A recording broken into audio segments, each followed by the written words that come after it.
বন্ধুরা, আজকে আমি তোমাদের কাছে একটি খুব সুন্দর কাহিনী নিয়ে হাজির হয়েছি। আজকের কাহিনীটির নাম হলো সোনার বালা ও বাঘ।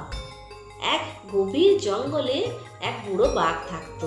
সে আর আগের মতো শিকার ধরতে পারতো না। প্রায়শ অনাহারে দিন কাটে তার। একদিন তার মাথায় একটা মতলব এলো। বনের মধ্যে ছিল একটা জলাশয়।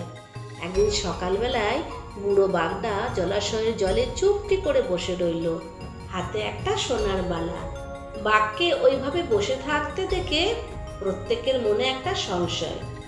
ভূতের মুখে রাম নাম, বাঘ কখনো এভাবে জলাশয়ের জলে বসে থাকতে পারে?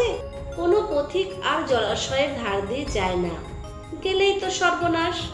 বাঘ মনে মনে ভাবলো, তার মতলব বুঝি সকলে ধরে ফেলেছে। তাই সে পথিকদের ডেকে বোঝানোর পথ ধরল।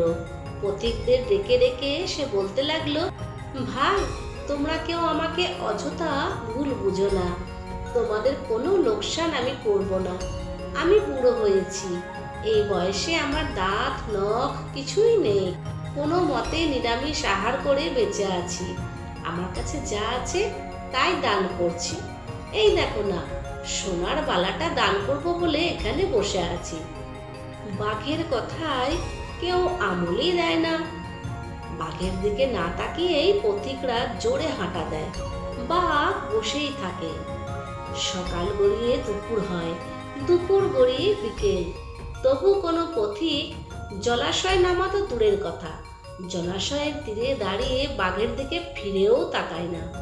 হঠাৎ শেষ বেলায় এক বুড়ো বামুন সেই সরোবরের জলে নামতে গিয়ে দেখলো একটা বাঘ জলাশয়ের জলে শরীর ডুবিয়ে বসে আছে। বুড়ো চিৎকার করতে করতে প্রায় লাফিয়ে ডাঙায় উঠল। ভয়ে তার সারা শরীর থরথর করে কাঁপতে থাকে। ভগবানকে ডাকতে শুরু করে। বাঘ দেখলো এই সুযোগ হাতছাড়া করলে তার কপালে দুঃখ আছে। প্রায় দুদিন ধরে পেটে কিছুই পড়েনি। তাই সে শেষ দেখতে চাইলো মরিয়া হয়ে। বুড়ো বামুনকে বলল, দয়া করে আমাকে ভয় পাবেন না ঠাকুর। আমি আর সেই বাঘ নই। আমি হিংসা ছেড়ে দিয়েছি। এখন নিরামিষ আহার করি। বামুনকে দান ধ্যান না করে আহার করি না। যদি আপনি আমার হাত থেকে আমার বালাটা নেন, তবেই আমি আহার করতে পারি। আজ সারাদিন আমার পেটে কিছুই পড়েনি। বাঘের সেই মধুর বচন শুনে বামন সরোবরের তীরে দাঁড়িয়ে থাকলো। সে ছিল ভারী লোভী। সোনার বালার লোভ সামলাবে কি করে? সে বাঘকে জিজ্ঞেস করলো, তুমি সত্যি কথা বলছো তো? তুমি শিকার ধরা একেবারে ছেড়ে দিয়েছো? দান ধ্যান না করে আহার করো না? হ্যাঁ, ঠিক তাই ঠাকুর। আমার সোনার বালাটা নিয়ে আমাকে পুণ্যের কাজ করতে দিন।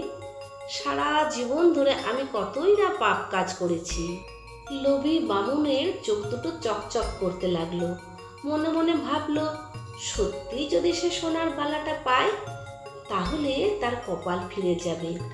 সে বাঘের দিকে চেয়ে বলল, সত্যি তুমি আমাকে সোনার বালাটা দান করবে?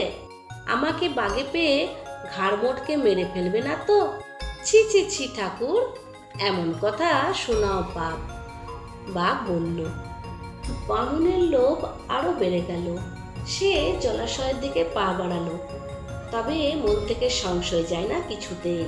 বাঘও মনে মনে ভাবলো, এ দান আবার ফসকে যাবে না তো? তাই সে বামুনকে হাত জোর করে বলল, ঠাকুর, বেলা প্রায় শেষের দিকে। ভগবানের নাম করার সময় হয়ে গেছে। দয়া করে বালাটা গ্রহণ করে আমার জীবনটা সার্থক করুন। বুড়ো বামুন আর লোভ সামলাতে না পেরে জলাশয়ের জলে পা রাখল।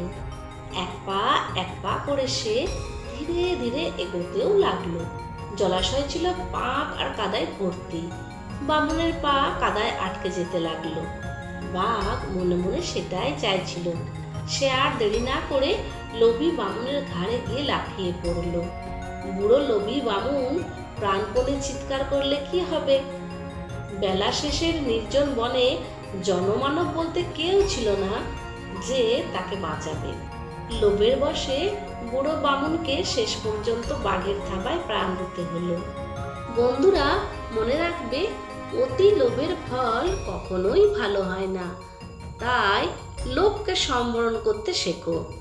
যত তুমি লোভকে সম্বরণ করতে পারবে ততই তোমার পক্ষে সেটা মঙ্গল হবে।